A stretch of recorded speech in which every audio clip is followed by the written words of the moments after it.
नमस्कार, मैं श्यामगिरी। आज के कार्यक्रम में आप सभी दर्शकों का स्वागत है। उद्धव ठाकरे से क्यों मिले प्रधानमंत्री मोदी? सरकार संकट में है क्या? नरेंद्र मोदी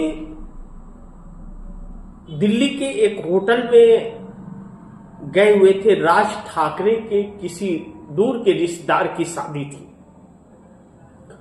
और वह शादी महाराष्ट्र में नहीं, दिल्ली में प्रोग्राम उसका रखा गया था। मतलब महाराष्ट्र में होटलों की कमी आ गई है क्या? महाराष्ट्र तो इस देश की सबसे बड़ी जीडीपी वाला प्रदेश है, तो महाराष्ट्र से दिल्ली आने की जरूरत, प्रदूषण में आने की जरूरत क्यों पड़ी?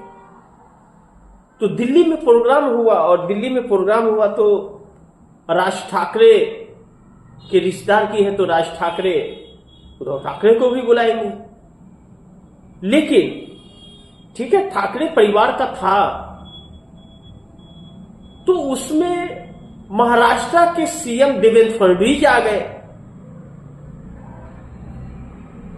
उसमें रक्षा मंत्री राजनाथ सिंह आए, उसमें प्रधानमंत्री नरेंद्र मोदी आए। भाई, यह तो आपके गठबंधन के भी हिस्सा नहीं है।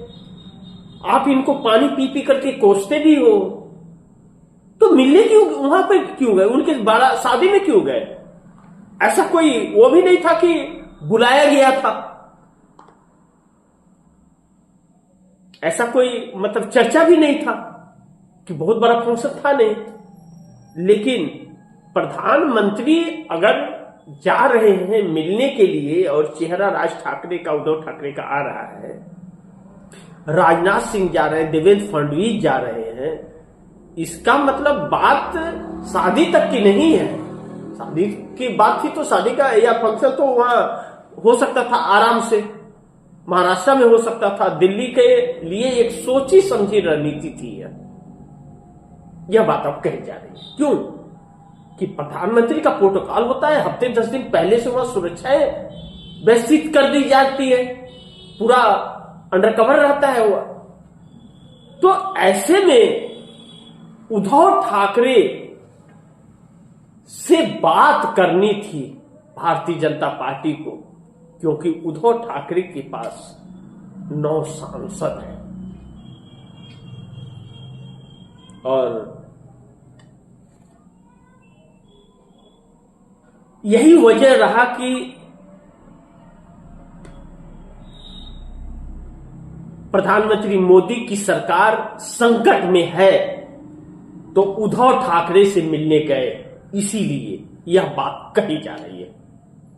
आखिर यह सवाल जब पूछा जा रहा है कि उद्धव ठाकरे से क्यों मिले प्रधानमंत्री मोदी, सरकार संकट में है, तो सरकार तो संकट में है, इस बात से तो इनकार नहीं कर सकते, और मोदी इसीलिए मिलने भी गए, यह बात भी समझ में आ रही है। अब राज ठाकरे के जरिए उद्धव ठाकरे को मनाने के प्रयास है यह कि, लेकिन उस फंक्शन में एक और भी अनोखी तस्वीर नजर आई, न्यायपालिका के जज का। वह किस लिए? यानी कि एक सौदेबाजी उद्धव ठाकरे के साथ भारतीय जनता पार्टी राज ठाकरे के जरिए करने की कोशिश की जा रही है। लेकिन क्या राज ठाकरे भारतीय जनता पार्टी के कहने पर अगर उद्धव ठाकरे के साथ हो रहे हैं तो फिर नियत सही नहीं है, तब यह गठजोड़ कभी भी टूट सकता है, क्योंकि फिर यह स्वार्थों का और मजबूरियों का गठजोड़ होगा। लेकिन ऐसे में कहा जाता है कि उद्धव ठाकरे बड़ी उदार है, छल कपट उनके अंदर नहीं रहता। भाई के संबंध टूटे थे, खटास आया था और भाई के लिए बड़ा दिल दिखाया है और साथ रखना चाहते हैं, तो वह पहले वाले परिवार को एकजुट करना चाहते हैं। उस परिवार के अंदर फिर छल कपट की अगर राजनीति होगी तो इस बार बिखरा अगर परिवार, तो राजनीतिक कैरियर तबाह हो जाएगा। यह हर कोई जानता है, परिवार ठाकरे परिवार जानता है। तो लगता तो नहीं ऐसा, लेकिन राजनीतिक कोशिशें की जा रही हैं यह कह करके कि आपकी पार्टी, आपका कार्यालय, सब कुछ, आपका सिंबल, सब कुछ आपके हवाले मिल जाएगा, फैसला आपके मुताबिक आ जाएगा, यानी कि न्यायपालिका मैनेज है। और जब से यह तस्वीर आई है एक भूचाल सी परिस्थिति आ गई है। ऐसे में और उसी समय पुतिन देश में आए हुए थे, रशिया के राष्ट्रपति हमारे देश में।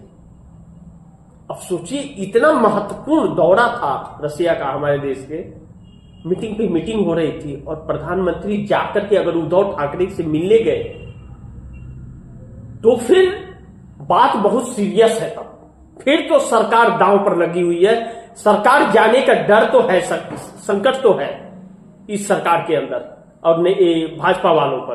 तभी नहीं तो यूं ही नहीं जाते, ऐसे सुनहरे मौके, ऐसे मौके छोड़ करके वह जाते नहीं मिलने के लिए नरेंद्र मोदी। और तस्वीर बड़ी दुर्भाग्यपूर्ण आई है साहब, भाजपा वालों ने वह रिलीज नहीं किया, अचानक वह तस्वीरें देश के सामने आ गई। अब ऐसे में उद्धव ठाकरे क्या इंडिया गठबंधन को छोड़ करके चले जाएंगे एनडीए गठबंधन के साथ, यानी कि भारतीय जनता पार्टी के साथ? तो इसमें एकनाथ शिंदे भी एनडीए गठबंधन के ही हिस्सा है। इसका मतलब एनडीए गठबंधन को एकनाथ शिंदे अलविदा कहने वाले हैं, तब उद्धव ठाकरे की तरफ डोरे डाले जा रहे हैं। उद्धव ठाकरे चूंकि दूध के जले हैं, छाछ फूंक के पीना चाहते हैं। यही भारतीय जनता पार्टी है कि उद्धव ठाकरे की कुर्सी छीन ली और उनकी पार्टी छीन ली है। यही भारतीय जनता पार्टी का ही कार्य है और वही देवेंद्र फडणवीस का काम है। और अमित शाह ने ही मिलकर के, इन्हीं दोनों ने मिलकर के किया था, तोड़ा था और सब कुछ छीना था। और यही दोनों अब मिलकर के वापस लाना चाहते हैं, यानी कि या अपने स्वार्थ के लिए कुछ भी कहे। अब देखना यह है कि उद्धव ठाकरे को क्या यह बात याद है कि इन्हीं ने उस हालात में उन्हें पहुंचाया था, और यह कितने विश्वासघाती है। आज उस वक्त हम उद्धव ठाकरे इनके साथ नहीं थे तो उनको तोड़ दिए, चलती हुई बहुमत की सरकार को तोड़ लाए, पार्टी भी छीन ली। अब इनकी कुर्सी फिर दांव पर लगी है तो फिर उनको कह रहे हैं कि हम आपकी पार्टी वापस करा रहे हैं, आप ले लीजिए और हमारे साथ आ जाइए। फिर अगर उद्धव ठाकरे ने कुछ और करने की कोशिश की या अपने पैटर्न को अपनाया कि भाई देखिए हम तो, हमारा तो स्टे नहीं है, हम आपसे सहमत नहीं है, तो फिर तोड़ देंगे। तो फिर वही उसी संकट में रखना है या अब जो साफ सुथरी है और इंडिया गठबंधन में कोई उनको तोड़ने वाला नहीं है। इंडिया गठबंधन में यह भेद नहीं है कि उनके सांसद को तोड़ लो, उनके सांसद को तोड़ लो, जो जहां है वह सुरक्षित है। और इस बात की क्या गारंटी कि फिर भाजपा तोड़ेगी नहीं? तो ऐसे में यह भी देखना बड़ी महत्वपूर्ण होगा कि उद्धव ठाकरे क्या करते हैं। लेकिन प्रधानमंत्री मोदी की सरकार जो है वह संकट में तो है, इस बात से इनकार नहीं कर सकते। आगे देखते हैं क्या होता है, जो भी होगा खबरें आप दर्शकों तक पहुंचाते रहूंगा। आप दर्शकों की क्या राय है, क्या सुझाव है, कमेंट बॉक्स में जरूर दीजिएगा। इस खबर को ज्यादा से ज्यादा शेयर कीजिएगा, अपने दोस्तों को भी कहिएगा आगे शेयर करें। आपने अगर चैनल को सब्सक्राइब नहीं किया सब्सक्राइब कर लीजिएगा, अपने दोस्तों को भी कहिएगा चैनल को सब्सक्राइब करें। मिलते हैं अगली खबर के साथ, तब तक के लिए नमस्कार।